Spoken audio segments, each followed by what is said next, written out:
가 마리아에게 와서 아들을 낳는다고 하시면서 그 아들에 대해서 하신 말씀이죠. 이름은 예수라고 해야 된다. 그리고 그분은 큰 자다. 얼마나 크냐? 지극히 높으신 이의 아들이 될 것이다. 이 지극히 높으신 이는 하나님이죠. 하나님의 아들이라고 일컬어질 것이고, 주 하나님께서 그 조상 다윗의 왕위를 그에게 주실 것이다. 그러니까 다윗의 후손으로 태어나서 다윗의 왕권을 가지고 나라를 다스리실 왕이 될 것이라 했고요. 영원히 야곱의 집을 왕으로 다스리실 것이며 그 나라는 어떻다고요? 무궁할 것이다 라는 말씀을 주셔요. 여러분, 이 말씀을 우리가 좀 잘 이해를 해야 되겠는데, 이 말씀을 이해하기 위해서 오늘 다니엘서의 말씀을 좀 확인해 보도록 합시다. 다니엘서 2장입니다.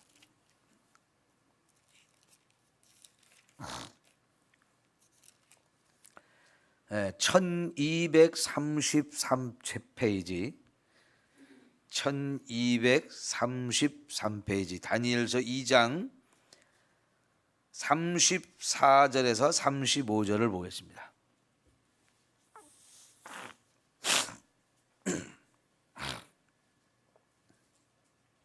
(1233페이지) 다니엘서 2장 34, 35절인데요. 한번 읽어봅니다. 또 왕이 보신즉 손대지 아니한 돌이 나와서 신상의 새와 진흙의 발을 쳐서 부서뜨리매 그때 새와 진흙과 놋과 은과 금이 다 부서져 여름 타작마당에 겨같이 되어 바람에 불려간 곳이 없었고 우상을 친 돌은 태산을 이루어 온 세계에 가득하였나이다. 자, 지금 이 말씀은요, 다니엘 시대에 바벨론의 왕 느부갓네살 왕이 밤에 잠을 자다가 꿈을 꿉니다. 그런데 아침에 일어나서 꿈을 잃어버렸어요. 너무나 이상한 꿈인데 잃어버렸어요. 그래서 바벨론 나라에 지혜로운 사람들 다 불러가지고 내 꿈을 빨리 알아내라. 내가 무슨 꿈을 꿨는지 너희들이 알아내야 된다. 그리고 그것을 또 해석해야 된다. 만약 그렇게 못하면 너희들을 다 죽이겠다라고 이런 명령을 내렸는데요. 아니, 세상에 다른 사람이 무슨 꿈을 꿨는지 자기도 잃어버린 걸 어떻게 알겠어요? 왕이라고 아주 말도 안 되는 명령을 내리죠. 근데 어느 누구도 이것을 알아낼 수가 없다고, 아무리 지혜롭고 똑똑한 사람이라도 어떻게 그렇게 알겠느냐고 신하들이 이거는 말도 안 된다고 하는데, 다니엘이 제가 그 꿈과 그 해석을 알려주겠다고 하면서 가르쳐 주는데요. 자, 꿈의 내용이 머리는 큰 신상을 봤는데요. 어마어마하게 큰 신상을 봤는데 머리는 금으로 만들어졌고, 요 가슴에서 목 밑으로 해서 가슴까지 그리고 양팔까지는 은으로 만들어졌고, 이 배에서부터 허벅지까지는 동으로 만들어졌고, 그 허벅지로부터 발과 발가락까지는 철로 만들어졌는데, 이 발의 중간부터 발가락까지는 또 흙으로 만들어져 있는 아주 이상한 신상을 꿈에서 본 거예요. 다니엘이 그거를 하나님으로부터 정확하게 깨닫게 해주셔서 그걸 말하면서 해석을 해줘요. 이거는 앞으로 세상의 역사가 어떻게 되어질지를 보여주고 있는 것이다. 그래서 첫 번째, 머리가 금으로 되어 있는 것은 지금 이 꿈을 꾼 느부갓네살 왕이 다스리고 있는 나라, 그 나라를 상징한다는 거예요. 금으로 되어져 있는 아주 휘황찬란하고 멋있는 그런 모습인데, 그런데 이 나라가 망하고 나면 그 다음에 은으로 되어져 있는 그런 나라가 또 세워지는데, 그 나라는 바로 바벨론을 무찌르고 이제 멸망시키고 세워질 메대와 파사라고 하는 나라였어요. 그 다음에 배로부터 이제 동으로 만들어져 있는 부분은 또 다른 나라를 말하는데, 메대와 파사가 멸망을 당하면 그 다음에 세워질 헬라라고 하는 나라가 세워질 것이다. 그리고 그 아래 쇠로 되어져 있는 나라가 또 만들어지는데, 그거는 로마라고 하는 나라다. 그런데 그 로마라고 하는 나라는 금으로 만들고 은으로 만들고 동으로 만들어진 나라보다 훨씬 더 강한 쇠로 만들어진 나라라서 그 어떤 나라와도 비교할 수 없는데, 그 나라는 그렇게 강한 나라였는데 시간이 지나다 보니까 갑자기 힘이 약해져서 흙으로 만들어진 것처럼 그렇게 되어질 것이고, 그리고 발가락이 10개가 되어지는 것처럼 이 강한 나라도 결국은 약해지다가 10개 이상의 나라로 갈라질 것을 말씀하고 있어요.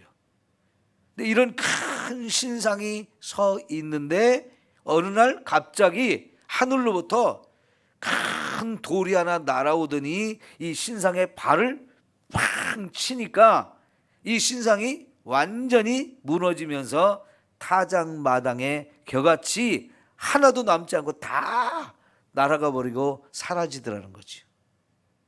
이런 꿈을 꾼 거예요.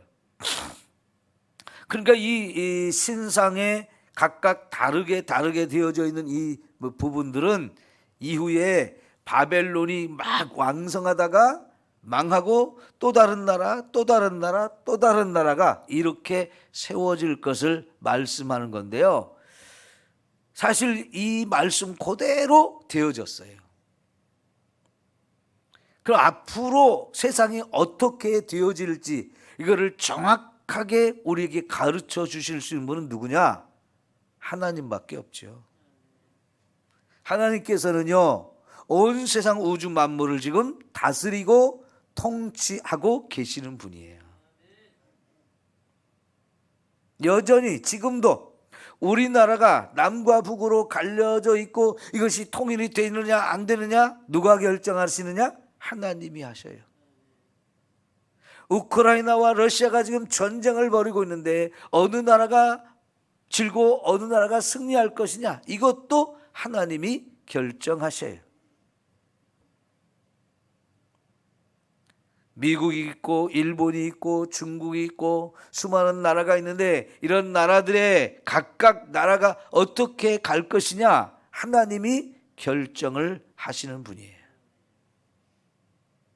그런데 이 신상이 보여주고 있는 또 하나의 놀라운 것은 하나님이 온 세상을 주관하시는데 놀랍게도 바벨론, 페르시아, 헬라, 로마로 이어지는 이런 나라들이 세상에서 어마어마하게 큰 힘을 가지고 대제국을 건설하고 강력한 힘을 가지고 세상을 통치하는 때가 되어지는 거예요.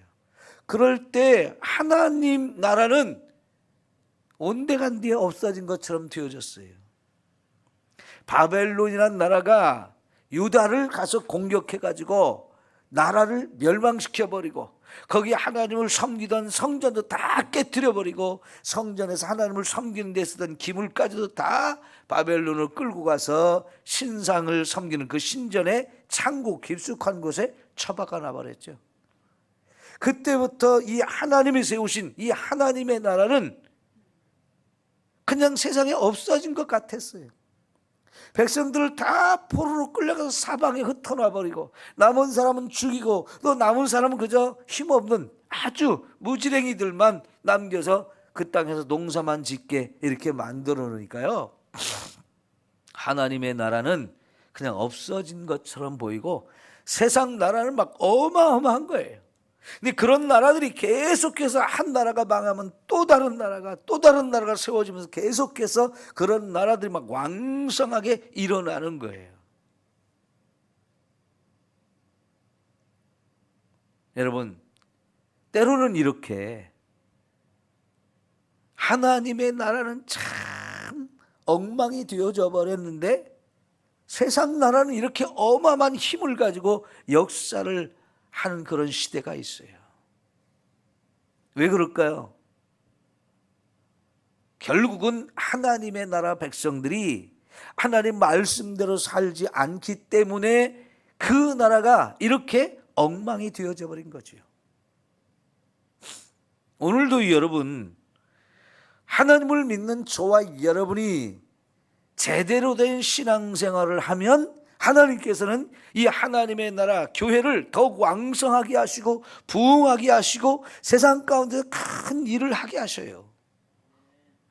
그러나 하나님의 백성들이 엉터리가 되어지고 자꾸 죄의 길로 달려가고 그 신앙을 자꾸 잃어버리게 되어지면 세상 나라가 더 왕성해져서 교회를 핍박하고 교회를 힘들게 한단 말이죠.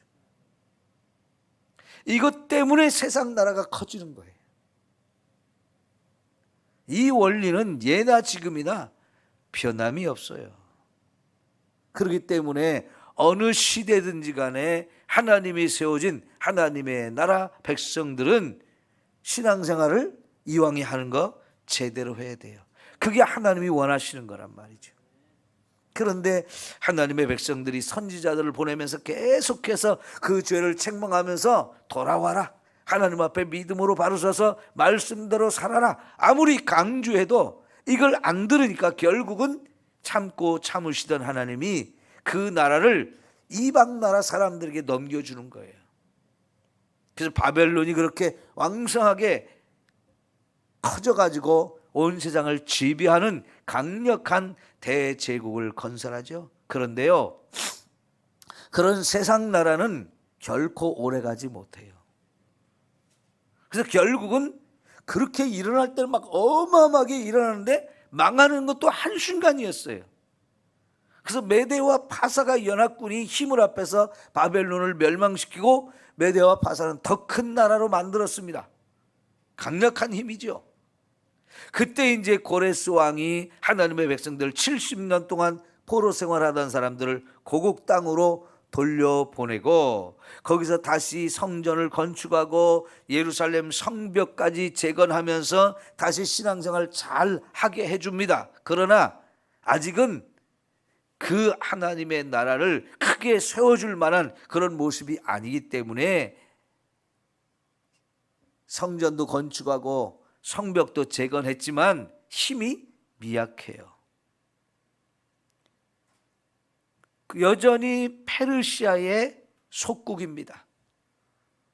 그런데 그 페르시아도 그렇게 어마어마했던 나라가 또 한순간에 갑자기 또 멸망을 해요. 그래서 알렉산더 대왕이 만든 헬라 제국이 세워지는데 이 헬라 제국은 페르시아보다 더 큰 나라를 만드네요. 어마어마하게 강력한 힘을 갖는 거예요. 근데 그 헬라라고 하는 나라도 한순간에 또 갑자기 또 무너져요. 그리고 로마라고 하는 나라가 세워지는데 이 로마는요, 지금까지 인류 역사 가운데 가장 큰 나라를 만들었고 가장 큰 힘을 가진 나라였어요. 그리고 가장 오랫동안 그 나라가 유지가 됐는데요. 자, 그럴 때 말이죠, 이스라엘 백성들 고국 땅에 다시 돌아와서 신앙생활을 하긴 하는데 나라는 여전히 미약해요. 지금 우리가 누가복음의 말씀을 보고 있는 것은 로마가 이스라엘도 다스리고 있는 그때에 하나님께서 마리아를 선택해서 그 집에 한 아기를 보내주시는 거예요. 그런데 이 아기가 누구냐? 지금 다니엘서 2장에서 보고 있는 이 어마어마한 신상을 한 방에 깨트리는 하늘에서 날아온 돌이에요. 저 하늘로부터 막 세게 날아와 가지고 그냥 발을 치니까 이게 한순간에 다 무너지죠. 돌덩이가 나와서 그랬어요. 그런데 그 돌덩어리는 신상을 깨트리고 나서 막 커지기 시작하는데 어마어마하게 큰 산처럼 되어지더라, 그렇게 만들어져서 결국은 온 세상에 가득하게 되었다 그랬죠. 그런데 이 말씀 그대로를 보면 하늘에서 날아온 그 큰 돌, 그게 바로 예수님이거든요. 근데 예수님이 그렇게 하늘에서 막 날아와 가지고 세상 나라를 한 방에 깨트리고 돌이 점점 커져서 큰 산이 이루고 온 세상에 가득해진다 그러는데, 우리가 본 누가복음의 말씀에 그렇게 하늘에서 날아온 돌이 결국은 어린 아이로 온단 말이에요. 어떻게 지금 다니엘서에서 말씀하고 있는 내용하고는 뭔가 안 맞는 것처럼 보이죠. 이렇게 어린 아이로 오신 예수님이 뭘 할 수 있겠어? 이렇게 되어지잖아요. 그런데 여러분, 이제 지금 다니엘서 2장을 여러분 펴고 계시죠? 44절을 볼까요? 44절. 다니엘서 2장 44절. 시작. 이 여러 왕들의 시대에 하늘의 하나님이 한 나라를 세우시리니 이것은 영원히 망하지도 아니할 것이요 그 국권이 다른 백성에게로 돌아가지도 아니할 것이요 도리어 이 모든 나라를 쳐서 멸망시키고 영원히 설 것이다. 자, 하늘에서 날아온 돌이 신상을 다 깨뜨려서 그 나라들을 다 이렇게 멸망을 시키면서 이 돌이 커가지고 한 나라를 세우게 될 것이라는 거예요. 그러니까 34, 35절 말씀을 44절에서 조금 더 자세하게 설명하고 있는데요. 그런 여러 왕들이 막 다스리던 이럴 때 하늘의 하나님이 한 나라를 세워주는데 바로 예수님을 보내서 그 예수님을 통해서 세워지는 나라, 그게 뭐냐? 교회예요, 교회. 그 교회가 바로 하나님의 나라를 말하는 거지요. 이 나라는 영원히 망하지도 않고 그 국권이 다른 백성이 돌아가지도 않고 도리어 이 모든 나라를 쳐서 멸망시키고 영원히 설 것이다 그랬는데요. 그러니까 예수님이 세상에 이렇게 인류를 구원하러 오시는데 지극히 가난한 집에 힘도 없고 정말 가진 것도 없는 이 연약한 집에 어린 아이로 태어났다는 게 이런 어마어마한 일을 이룰 것 같지 않잖아요. 비교가 안 되잖아요. 그런데 예수님은 그렇게 그런 모습으로 오셔서 결국은 하나님의 이런 엄청난 일을 이루신다는 거예요. 자, 여러분이 다니엘서 이제 7장으로 좀 가보겠어요. 다니엘서 7장엔 이번에는 하나님이 다니엘에게 직접 꿈을 꾸게 하시고 환상을 보여주신 내용인데요. 아까 신상을 보았던 내용과 사실은 같은 내용을 다니엘에게 꿈을 꾸게 하셨는데요. 짐승 넷을 보게 했어요. 7장 3절에 보면 큰 짐승 넷이 바다에서 나왔는데 그 모양이 각각 다르더라 하면서 첫 번째 본 모습은 사자와 같은데 독수리가 있어요. 아니, 독수리의 날개를 가졌어요. 이 나라는 아까 꿈에서 보았던 금으로 된 나라 바벨론을 말하고요. 또 여러분이 5절에 보면 둘째 곰을 보았는데 그 나라는 메대와 파사를 말하고요. 6절에 보면 표범을 봐요. 그거는 이제 헬라 제국을 말하고요. 그 다음에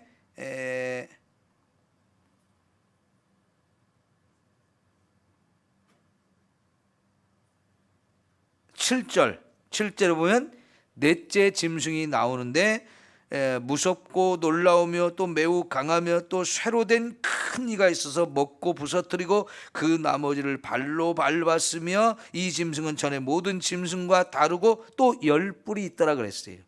그러니까 네 번째 짐승은 너무너무 무섭고 크고 힘이 있어 강한 그런 짐승인데 머리에 10개의 뿔을 가졌다 그랬어요. 그래서 아까 로마라고 하는 나라가 이제 나중에 10개 이상의 나라로 갈라지는 것을 가르쳐 주고 있는데요.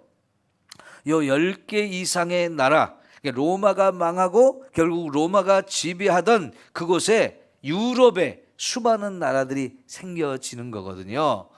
그런 시대까지 하나님이 지금 다 먼 미래까지 다니엘 시대에 보여주시고 가르쳐 주신 내용들인데요.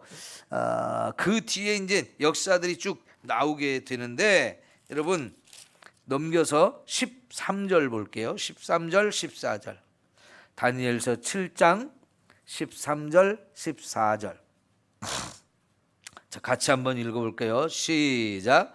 내가 또 밤 환상 중에 보니 인자 같은 이가 하늘 구름을 타고 와서 옛적부터 항상 계신 이에게 나아가 그 앞으로 인도되매 그에게 권세와 영광과 나라를 주고 모든 백성과 나라들로 다른 언어를 말하는 모든 자들이 그를 섬기게 하였으니 그의 권세는 소멸되지 아니하는 영원한 권세요 그의 나라는 멸망하지 아니할 것이니라. 자, 여기 보면 인자 같은 이가 나오지요. 저 하늘 구름을 타고 온다 그랬어요. 이 인자 같은 이가 바로 예수님을 말하는데, 인자가 뭔 뜻이에요? 사람의 아들 말하는 거예요. 사람인 아들자, 인자 이렇게 표현하는데요. 예수님이 이 땅에 오셔서 자기를 가리켜서 인자는 이렇게 표현했거든요. 자기 자신을 가리켜서 사람의 아들이라고 하는 이 인자라는 말을 썼는데요. 다니엘서에서 처음 나오는 말이에요. 이 인자라는 말이. 요 말 그대로 예수님이 나중에 갖다 사용하시는데, 그래서 이 인자는 예수님을 말하는 거고, 2장에서 말씀했던 하늘에서 날아온 큰 돌 있죠? 바로 이 인자를 말하는 거예요. 그분이 와서 하나님으로부터 권세와 영광과 나라를 받고 백성과 나라들과 다른 언어를 말하는 모든 자들이 그를 어떻게 해요? 섬기게 할 것이다. 그러니까 여러분, 예수님이 아주 보잘것없는 집에 어린 아이로 태어났는데 결국은 하나님으로부터 세상 모든 나라를 다 받아가지고 다스리며 세상 모든 사람들의 섬김을 받는다라고 말씀하죠. 그러니까 지금 우리가 누가복음에서 예수님이 아주 어린 아이로 태어나지만 그분이 하나님의 아들이고 그분이 온 세상을 구원하실 분인 거예요. 결국 그 한 분이 이렇게 어린 아이로 태어났지만 온 세상을 구원하실 분이란 말이죠. 누가복음에서 우리가 보고 있는 것은 그 하나님의 아들이 지금 세상에 태어나고 있는 너무나 놀라운 일을 보고 있는 것이고요. 그렇게 예수님이 오셔서 우리의 죄를 지고 십자가에서 죽어 주셨는데, 그 예수님이 그것이 바로 온 인류를 죄와 죽음에서 구원하기 위한 사건이었고, 그때부터 이제 예수님을 믿기 시작하면서 온 세상의 모든 사람들이 예수님을 믿는 이 놀라운 일이 벌어지게 되는 거예요. 시작은 아주 미약했지만 나중은 창대하게 되어서 세상을 구원하는 이와 같이 아름다운 일을 예수님께서 하시게 되는 거죠. 18절 볼까요? 7장 18절. 지극히 높으신 이의 성도들이 나라를 얻으리니 그 누림이 영원하고 영원하고 영원하리라. 자, 그 예수님, 세상에 오신 예수님을 믿는 사람들로 세워진 이 하나님 나라 백성인 저와 여러분에게 하나님께서 그 나라를 영원히 누리게 되게 하실 것이라는 거죠. 자, 여러분, 한때는 세상 나라가 어마어마하게 세상을 지배하고 교회를 핍박하고 교회를 무너뜨릴 것처럼 합니다. 그런데 결국은 누가 이기느냐? 예수님과 예수님을 믿는 사람들이 이기게 된다는 거예요. 이게 하나님의 계획이고 세상 역사가 가는 길이에요. 다시 여러분이 누가복음 2장으로 돌아오시면 좋겠어요. 누가복음 2장 31, 33절까지 다시 한번 볼게요. 보라, 내가 잉태하여 아들을 낳으리니 그 이름이 예수라 하라. 예수란 이름의 뜻이 뭐예요? 마태복음 1장에서 자기 백성을 죄에서 구원하실 분이라는 이름을, 그 뜻을 가진 이름이죠. 자, 그러면서 그가 큰 자가 되고 지극히 높으신 이의 아들이라 일컬어질 것이다.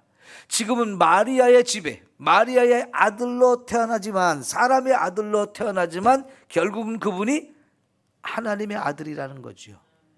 그리고 주 하나님께서 그 조상 다윗의 왕위를 그에게 주신다. 그분이 다윗의 왕권을 가지고 세상 나라를 다스리는, 영원히 야곱의 집의 왕으로 다스릴 것이고 그 나라가 무궁하리라.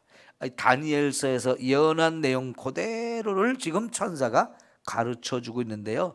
다니엘서에서 다니엘에게 와서 이 소식을 전해주던 천사도 가브리엘이고요, 지금 마리아에게 와서 이 소식을 전해주는 천사도 가브리엘이에요. 똑같은 천사가 와서 다니엘에게 가르쳐주고 지금 마리아에게 가르쳐주기 때문에 같은 내용을 지금 말씀하고 있는 거고요. 다니엘서에서 말씀했던 하늘에서 날아오는 돌, 하늘에서 온 인자, 그분이 바로 예수님인데, 인자라는 말 그대로 지금 예수님이 사람의 아들로 태어나죠. 그런데 여러분, 누가복음 2장 1절을 한번 확인해 볼까요? 누가복음 2장 1절. 그때 가이사 아구스도가 영을 내려 천하로 다 호적하라 하였으니, 이렇게 써 있는데, 지금 이건 뭐냐면 예수님이 태어날 때 세상 나라 로마의 왕이 누구냐? 가이사 아구스도라고 하는 사람인데요, 이 시대에 예수님이 태어났어요. 그런데 이 가이사 아구스도는 로마라고 하는 나라가 1000년 이상, 한 1500년 이상, 이렇게 거의 2000년을 가거든요. 그런데 그 2000년 이 로마의 역사 가운데 가장 강력한 힘을 가졌던 왕이 다스리던 때예요. 그래서 세상 나라 로마가 그 전에 있던 그 강력한 나라들을 다 멸망시키고 이 나라가 점점 더 커지고 더 왕성하고 힘이 넘쳐날 가장 강력한 힘을 가지고 있을 때, 하나님은 이런 나라들을 다 멸망시키고 세상을 구원해서 저와 여러분을 하나님 백성으로 만들기 위해서 바로 그때 오셨다는 거예요. 근데 그걸 누가 압니까? 아무도 모르죠. 지금 세례 요한의 아버지 어머니, 그리고 마리아, 요셉, 요 네 사람 외에는 하나님이 지금 인류를 구원하기 위해서 이 마리아의 집에 하나님의 아들이 태어나게 하는 것을 아무도 몰라요. 하나님은 그렇게 조용하게, 로마가 가장 강력한 힘을 가지고 있을 때 그런 나라들을 깨뜨리고 하나님 나라를 세우실 하나님의 아들을 이렇게 어린 아이로 이 가정에 보내시고 거기서 태어나서 거기서 자라서 이 일을 하게 하신단 말이죠. 결국은 여러분, 이렇게 마리아의 집에 한 아기로 태어난 예수님이 십자가에 죽어서 우리를 구원하시는 일을 시작하면서 너희가 땅끝까지 가서 이 복음을 전하라 해가지고 제자들이 나가서 이 복음을 전하고 전할 때 로마의 힘에 의해서 너무너무 핍박을 많이 받아요. 로마의 힘이 너무 강력하니까. 수많은 사람들이 예수를 믿다가 죽고 예수를 믿고 죽고 그랬는데도 불구하고 300년 후에는 이 로마가 결국 그렇게 죽이고 핍박하던 예수를 믿는 사람들 다 인정해주고 오히려 이 기독교를 로마의 공식적인 유일한 종교로, 국교로 삼아가지고 로마 사람 전체가 하나님을 믿게 만든단 말이죠. 그러니까 그게 뭡니까? 이 돌이 날아와서 신상 전체를 깨트려 버리는 이 놀라운 일이 벌어지는 거지요. 그리고 그 나라가 점점 더 커져서 지금은 이 땅에 이 복음이 전 세계로 전파되어져서 거의 모든 나라에 하나님의 복음이 증거되어지고 모든 나라에 교회가 세워져 있잖아요. 이 다니엘서에서 말씀했던 내용들이 이렇게 성취가 되어지는데, 여러분, 지금도 세상 나라가 교회보다 더 강해 보여요.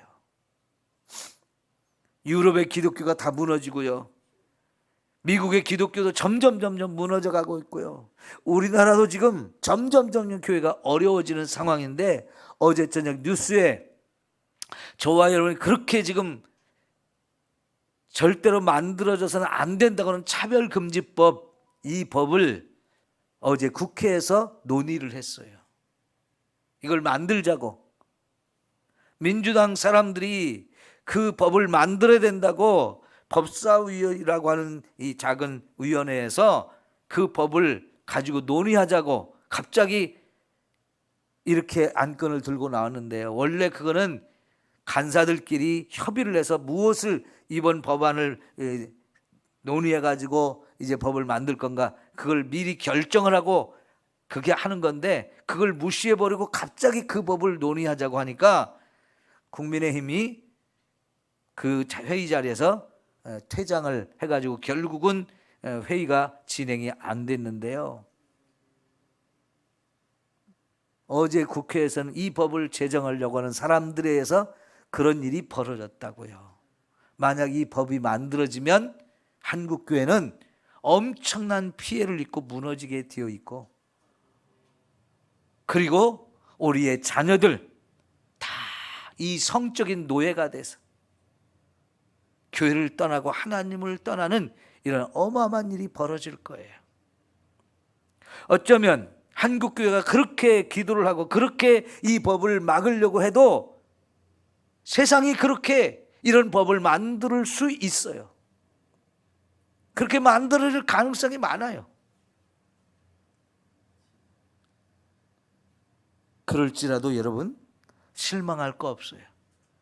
세상 나라가 교회를 이기는 것 같고 그런 세상 나라의 힘이 교회를 핍박하는 것 같아도 결국은 하나님이 어린 양 예수님을 통해서 이루시는 이 구원의 역사가 승리하게 만드시고 세상은 심판하셔요.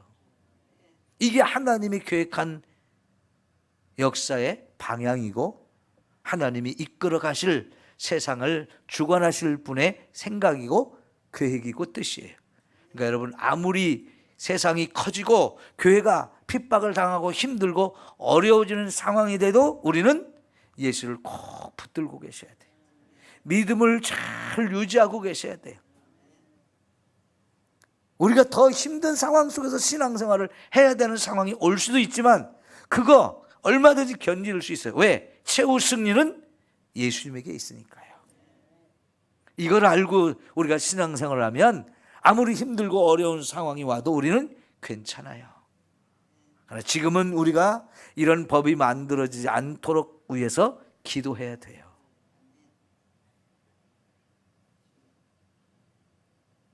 온 세상을 주관하시는 분은 하나님이시니까요. 기도합시다.